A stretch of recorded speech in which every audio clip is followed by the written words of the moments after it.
both sides, both the front and the side, which the Russians have claimed to have invented. Been around a while before that.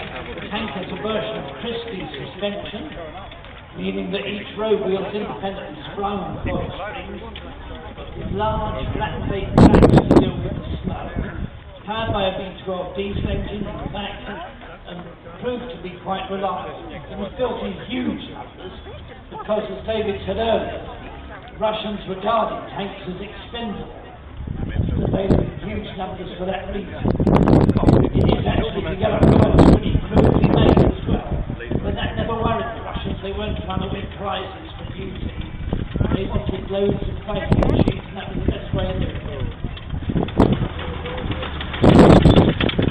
One of the things that's often pointed out is that crudity of Russian vehicles, but famously when the T-34 was captured outside Moscow, taken to Berlin, and Albert Speer, the German armaments minister, got all the German tank designers to look closely at the T-34.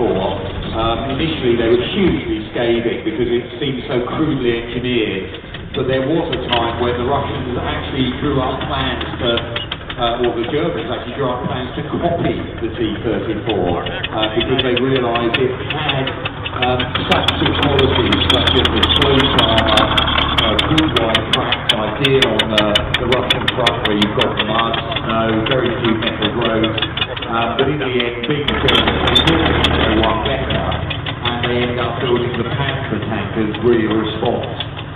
Don't forget, often a myth, it wasn't the T-34 that led to the Tiger being built.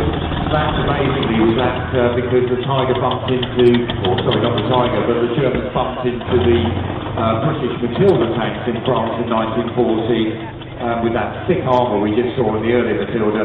That caused Hitler to initiate the Tiger programme.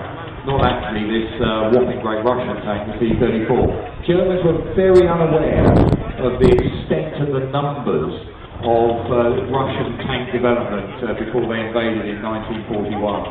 And so the T-34 was a bit of a shock for them, even though, of course, the Germans